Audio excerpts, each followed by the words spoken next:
मित्र हो नमस्कार. कसे आहात सगळे? मला नक्की विश्वास आहे की आपण सर्वजण आनंदात आहात, उत्साही आहात, सुखासमाधानाने जगत आहात. मित्रो, आजच्या व्हिडिओचा विषय थोडा वेगळा आहे. आपण आपल्याला बोधामृत पाजणाऱ्या मीडियाच्या जवळपास नेहमी असतो आणि हे बोधामृत ऐकायला आपण उत्सुक सुद्धा असतो. मित्रो, या मीडियाविषयीच आजचा व्हिडिओ आहे. मीडियातल्या काही वारंवार होणाऱ्या अपभ्रंशाबद्दलचा हा व्हिडिओ आहे. त्याबरोबरच मीडिया कशा अतिरंजित बातम्या देते त्याचं या व्हिडिओमध्ये वर्णन आहे. मित्रो, सध्याचा मीडिया म्हणजे मी त्याच्यावर एक छोटासा व्हिडिओ पूर्वी बनवला होता. सध्याची मीडिया जी आहे ती शोधपत्रकारिता कमी आणि चुगल्या लावण्याची कामं जास्त करत असते.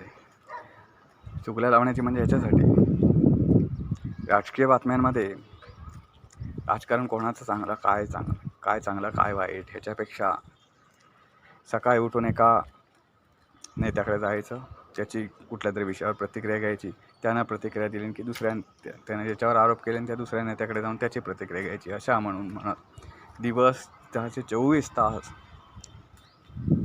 मीडिया फुकट घालवते. या देशात जर मीडिया स्ट्रॉंग असते, कोणाचेही कान पिळण्या इतपत सक्षम असते, तर आपला देश खूप पुढे गेला असता. त्यामुळे आजकाल बघितलं तर मीडियावर कोणीही विश्वास ठेवत नाही. मीडियात काही छापून आलं किंवा मीडियात काही दाखवलं म्हणजे आपल्या चॅनलवर, तर फार कोणी विश्वास ठेवत नाही, फार कोणी गांभीर्याने घेत नाही आणि त्याचाच हे नेते फायदा उठवतात.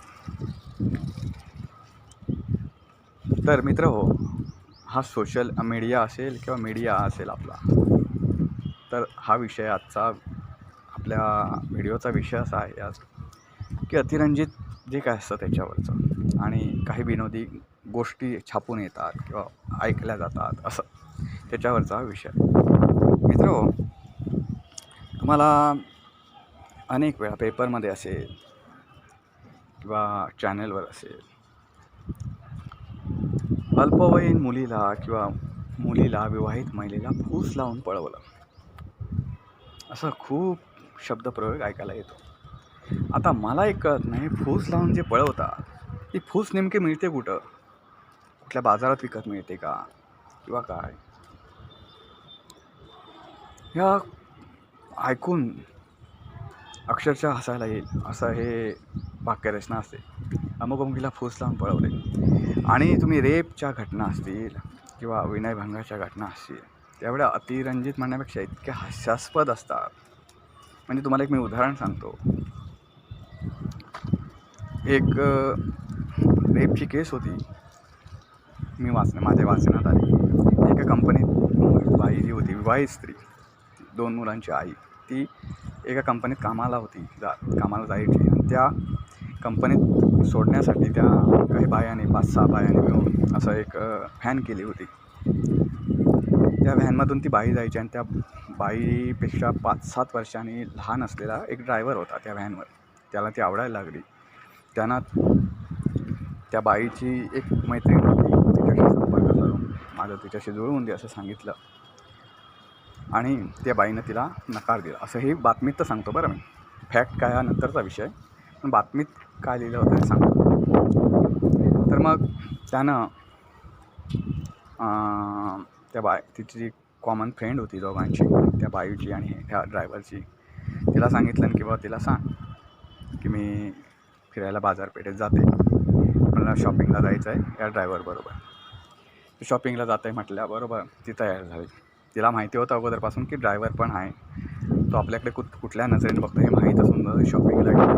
त्याने शॉपिंगला न नेता दोघांनी, त्या म्हणजे ती कॉमन फ्रेंड होती ती आणि ड्रायव्हरने तिला एका लॉजवर नेलं. तिच्याशी बळजबरी केली, त्याचे व्हिडिओ काढले. नंतर मग तिला वारंवार धमकी देऊन तिला कधी बाहेर बोलवायचा, मग ती बाहेर जायची वगैरे वगैरे. मग ती त्याला हवं तसं देऊ लागली. नंतर जेव्हा ओव्हरलोड झालं तेव्हा तिनं घरच्यांना सांगितलं आणि मग पुढे पोलीस केस वगैरे झाली एक्सेट्रा एक्सेट्रा. ह्या घटनेत मला सांगा, एक विवाहित स्त्री 2 मुलांची आई शॉपिंग म्हटल्यावर त्या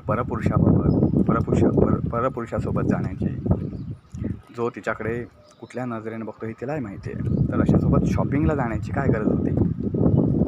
पण ह्या गोष्टी ज्या आहेत त्या खूप प्रश्नचिन्ह निर्माण करणाऱ्या असतात आणि या गोष्टी ज्या पद्धतीनं पेपरमध्ये वगैरे मांडलेल्या असतात ते ऐकून खूप हसायला येईल. म्हणजे आपला जे मेलेला मुर्दा जो असतो ना तो सुद्धा प्रतिकार करेल.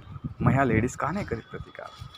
कारण बऱ्याचशा गोष्टींमध्ये न्यायालयानं सुद्धा एक त्याच्यावर टिप्पणी केलेली आहे की बऱ्याचशा गोष्टी, रेपच्या गोष्टी ह्या खूप रचित कहाण्या असतात. म्हणजे त्यामध्ये लेडीजची संमती असते, पण ती सापडली लेडीज त्या घटनेमध्ये कोणाला तरी सापडली रंगेहात, तर मग ती पुरुषाचं नाव घेऊन घेते.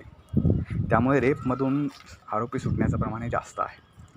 आता ह्या घटनेचा दुष्परिणाम असा होतो की खरोखरच जिच्यावर अन्याय झाला आहे, अत्याचार झाला आहे, त्या लेडीजकडे सुद्धा मग ह्या दृष्टीनं पाहिलं जातं. मित्र, परवाची जी घटना, एक मुलगा होता, तो लेडीज हॉस्टेल, म्हणजे एक नर्सिंगची मुलगी होती, ती हॉस्टेलला राहायची. त्या हॉस्टेलखाली आला आणि सांगितलं तिला की बाबा की चल आपण अमुक इथे जायचं आहे, तुझ्या मैत्रीण, माझी मैत्रीण आहे, तिला भेटायला जायचं आहे. मग तिथं नेण्याच्या बहाण्यानं त्यानं तिला लॉजवर नेलं आणि तिचा विनयभंग केला आणि एक्सेट्रा एक्सेट्रा. आता मलाही कळत नाही ह्या घटनेमध्ये तिनं त्याच्या मैत्रिणीकडे जायचं आहे असं सांगून तिला नेलं. हिनं जायचंच कशाला? मला ह्या सगळ्या गोष्टी पाहिल्या तर तुम्हाला खूप हसायला येईल.